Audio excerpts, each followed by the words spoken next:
Welcome to the Frontline Herbalism podcast with your host Nicole Rose from the Solidarity Apothecary. This is your place for all things plants and liberation. Let's get started. Hello friends, how are you doing? I hope you are enjoying the summer wherever you are. It's absolutely beautiful where I live right now. So this podcast is all about the medicinal properties of fruits and vegetables, and it is one of the chapters in the Prisoner's Herbal book that I've been recording episodes about since I started the podcast. Very nearly finished the book, which is a bit sad. But yeah, I hope you find it interesting. There's lots of like cute little tidbits about how to use like common vegetables like onion poultices and things through history, stuff like that. So have a listen, and I'm going to release another podcast after this one with some exciting announcements, including a new medicine making course, offerings in my one-to-one clinic, and also a tour of Italy. So yeah, check that out. Just as usual, I wanted to share a couple of solidarity call-outs. So it was recently June 11th, which is the International Day of Solidarity with Marius Mason and all long-term anarchist prisoners. And they released a really beautiful statement, which I'm going to read out because I think it's really, really inspiring. And I'll put a link in the show notes to the website, and you can read some of the prisoner updates of Marius Mason and other political prisoners and anarchist prisoners around the world to see kind of what support they need, how to write to them, things like this. I'm going to read this because, I think it's really beautiful. Okay, against oblivion, against despair, a call for June 11th. Another year passes and another June 11th is upon us. Once again, we're appreciating all that has unfolded in anarchist struggle over this period, both triumphs and hardships, outside the prison walls and within. We're appreciating the beauty in fighting back and the strength that can be fostered when we refuse to succumb to both oblivion and despair. Against oblivion, we refuse to let the state disappear rebels, to erase their sweet or sharp words from our discussions, or to remove or obfuscate their contributions to our shared struggles. Instead, we remember them. Their actions, words, laughter, potential, and humanity. We can act as a conduit for each other through prison walls and among generations. They can be kept involved as our struggles shift and change, and we can keep them connected to the outside world and to the outside connected to them. Against despair. Up against the power of the state, it can feel as if nothing can be done. Despair is a very particular space to inhabit. Despair is not hopelessness, as hopelessness can be a fair assessment of circumstances. One can see and acknowledge hopelessness with a full heart and a strong spirit, but despair destroys courage.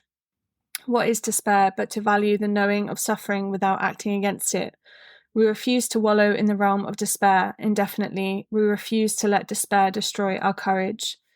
Instead, we will offer hope to one another, not a naive or misguided hope that offers false solutions, but instead an impassioned belief in our capacities as individuals and capabilities together to continue on. We can learn from people like prisoners who face the full power of the state in isolation and maintain their principles, their humour, their courage and their resolve. We will act not just based on what's possible or strategic, but on what we know to have value and meaning, both out of care and love for each other and in acting for our own selves, our own aliveness and spirit. Imprisoned comrades are often an incredible example of persevering in the face of hopelessness, of coming out on the other side of it to the fierce activity of nothing to lose and nothing worse to be feared. So check out the link in the show notes to learn all about June 11th. And in that kind of theme, I wanted to share that my friend Kevan, who I've mentioned a couple of times on this podcast, very long-term political prisoner held in solitary confinement, has been moved to HMP Manchester. So please update your kind of address books or anywhere where you've shared the call out. I've shared like a post on my Instagram with his new details. So please write to him. He's in really bad conditions and your letters mean the absolute world to him. And he's always joking that it's only queers who like plants who write to him. So we really need to keep up that tradition. And also 2 Kill the Bill prisoners that I've recently shared about on here have been moved to HMP Channings Wood, Danny and Foxy. Danny especially is really interested in kind of like permaculture and plants and ecology and stuff. So if you want to have someone to write about that, then like definitely write to Danny. He'd love books on that subject too. And finally, I've mentioned it a couple of times, but Bristol ABC have launched that's Bristol Anarchist Black Cross have launched a big call out for donations because of being in quite kind of challenging financial circumstances. Again, I put some stuff on my Instagram for that. The outgoings are over £1,000 a month. To be honest, they're about £2,500 a month. So yeah, we really need support. So please stick some pennies in that. But otherwise, I hope you enjoy learning all about the medicinal properties of fruits and vegetables. All right, fruits and vegetables. Okay, so apples. Apples are wonderfully nutritious and packed with antioxidants, vitamins and minerals. Cooked apple can be combined with chamomile to help shorten diarrhea.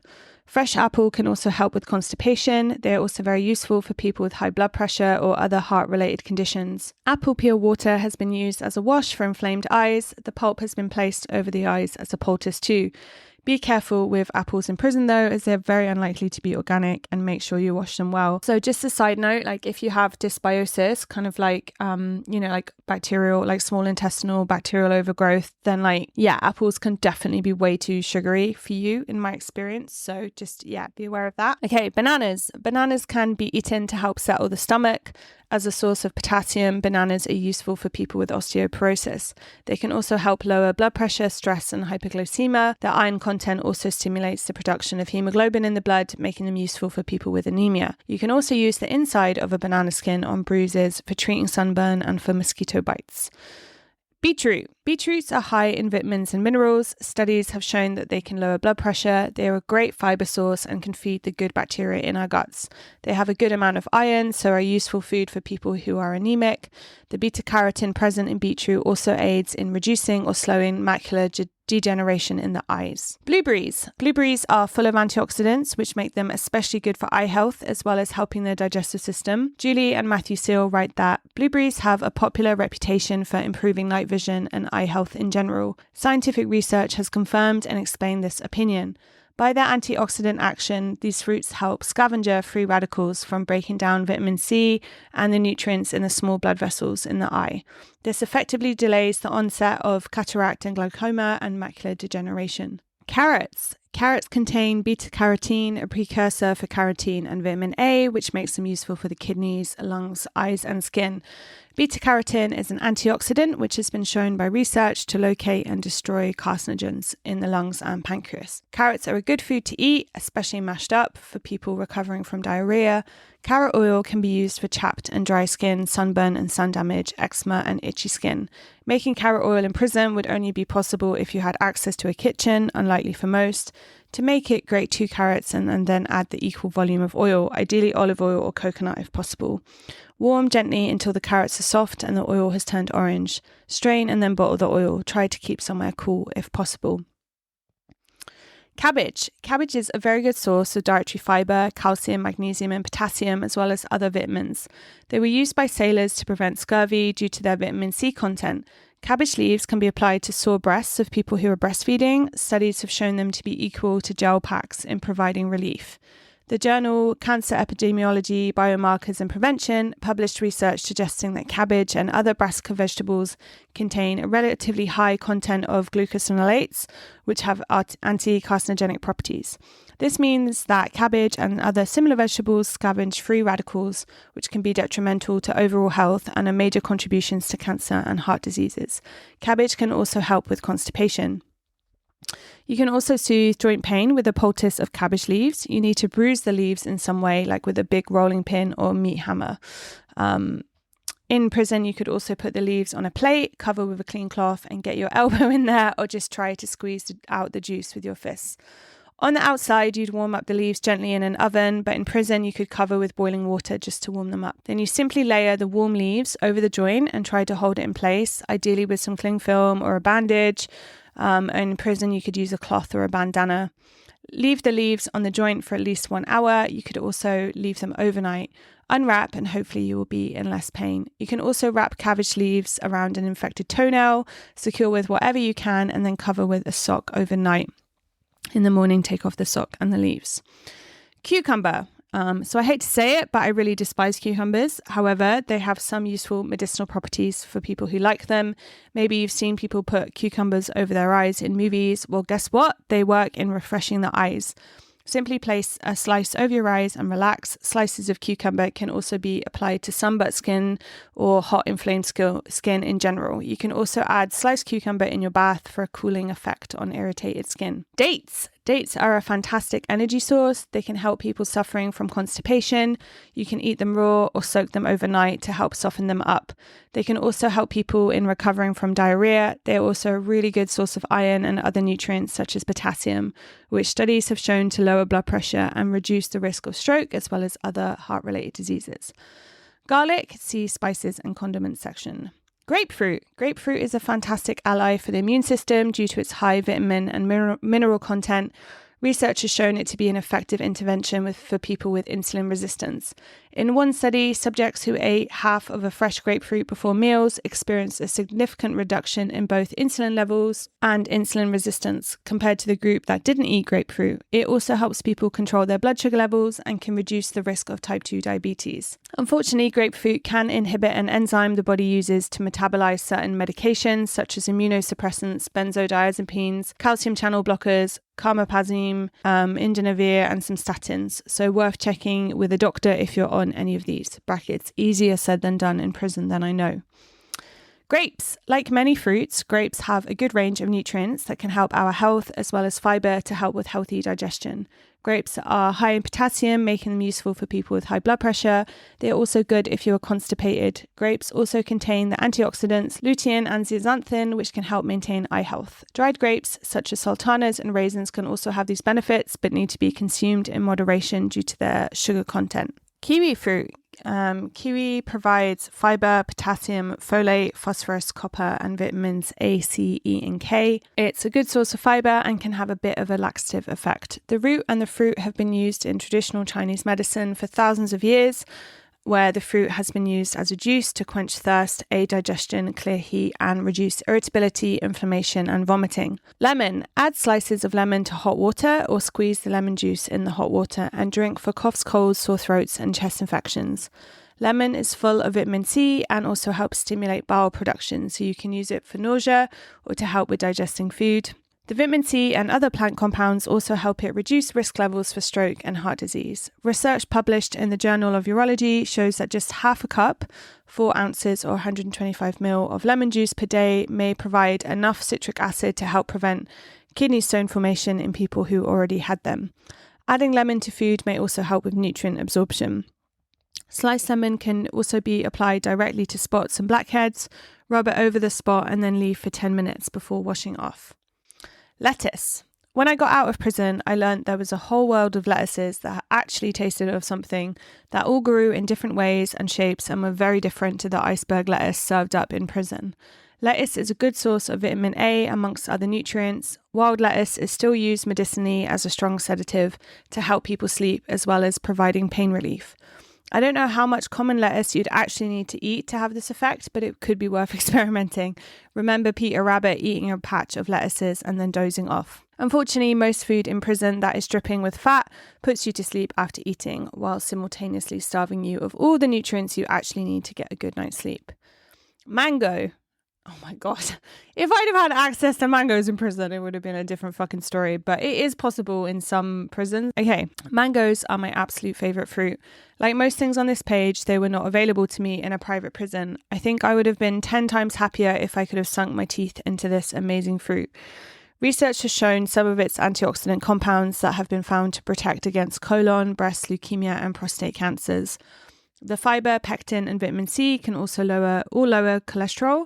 Vitamin A that it contains also helps eye health. Mixing mango with some water can help fight heat stroke. You can also put mango on your skin directly as a DIY face mask. Mushrooms. There is an incredible world of medicinal mushrooms. However, sadly, in prison, you're most likely to only be able to have a couple served up to you with dinner. Even so, they still share many of the benefits of their cousins that have been used in traditional medicine for thousands of years. They are a great source of protein and contain many nutrients, including B vitamins, selenium, potassium, and copper. They are a prebiotic, which means they nourish the good bacteria in your gut. Research has shown certain varieties to be strongly immune supporting, as well as displaying anti-cancer activity. Olives. Olives have been eaten and pressed into oil for hundreds of years. They are a brilliant source of healthy fats and a great source of vitamin E and several antioxidants, including oleuropein, sorry for the pronunciation, hydroxytyrosol, tyrosol, oleanic acid, and quercetin. Olives help regulate cholesterol and reduce blood pressure, making them protective for heart disease. Some olive oil in warm water can help with constipation, combined with lemon and ginger, and you can help hangovers, general sluggishness, and tiredness. Onions. Onions have amazing medicinal uses beyond being used worldwide in cooking. Onion is antiseptic. Onion poultices draw out poisons, heat, stings, and splinters. They can also be used on the chest to break up congestion of colds and flu and have been used in the treatment of asthma. There are anecdotal reports of Russian soldiers using onions for battle wounds in the Second World War. Historically, onion was also used to treat the plague and cholera. They have been used on fresh burns, offering pain relief. Herbalists Julie and Matthew Seal also add, onion was popularly used to treat water retention, edema. It eased problems of urine retention and added to perspiration. It also increased blood circulation and boosted the iron content of the blood in the cases of anemia. Research has shown that onion lowers blood cholesterol and blood sugars, giving it a role in easing blood pressure and preventing blood clots. It is also a dietary support in type 2 diabetes. To make a simple onion poultice, cut an onion and apply the wet side to a bite or swelling and cover with a cloth. Check regularly to see if the inflammation is going down. Oranges and satsumas. Oranges are well known for having lots of vitamin C and therefore can be good to eat for our immune systems. However, the peel without the pith can also be eaten fresh or made into a tea to help calm an upset stomach, reducing flatulence, nausea, and morning sickness. It can also help fight colds and tonsillitis. Pears. Like a lot of fruit, pears are a great source of diverse nutrients that our bodies need to prevent disease. Pears are a good source of fiber, which supports the digestive system to function well and to keep things moving. Peppers. Bell peppers, kind of capsicum peppers. Peppers are very high in vitamin C, as well as vitamins B6, K1, B9, A, E, and potassium. They are also rich in antioxidants that can help prevent chronic disease. See the section on cayenne pepper in the spices and condiments section for more about this amazing plant family. Pineapple. Pineapple contains vitamins A and C, many minerals, and nutritious fiber, as well as the digestive and anti-inflammatory enzyme bromelain. Unfortunately, heat denatures bromelain, so tinned pineapples won't have it, but the fresh ones will. Pineapple is great to eat for weak digestion, indigestion, and bloating after eating. It is good for people to eat who are anemic or recovering from illnesses who need good nutrition. Fresh pineapple juice can be gargled for a sore throat. Fresh pineapple juice can also be applied to the skin for bruises, tendon pain, tendinitis, and bursitis. There is also a folk remedy for corns where a strip of pineapple peel can be attached to the corn, obviously the sticky side, hold it in place with some kind of tape, leave it on overnight. In the morning, soak the foot in hot water and remove any spare skin. Keep doing this until the corn is gone. Potatoes. My friends laugh at me for how much I love potatoes. They even made me a potato and onion dish as an alternative birthday cake and surrounded it with baked potatoes. Oh my God, that was a funny night. That was my 30th birthday. We had like a big benefit show for anarchist prisoners, and instead of like a normal cake with sugar and gluten, I got a bloody potato cake, and by the end of the night all these punks had their hands in it, which I was very upset about. But you know, we made 500 quid, so that was nice, and all my friends played, so that was amazing. Okay, side note, right, back to potatoes. But honestly, they are an impressive vegetable containing lots of vitamin C, potassium, and other minerals. This isn't a free pass to eat all the chips that the prison serves you up, but it is worth highlighting this humble vegetable. Most of their nutritional value comes from the skin. Raw potatoes have also been used for remedies at home. Slices of raw potato have been placed on warts and burns. Mashed potato has even been used as a face mask. Imagine that. Potatoes can also be warmed up and used as a warm compress on sore joints.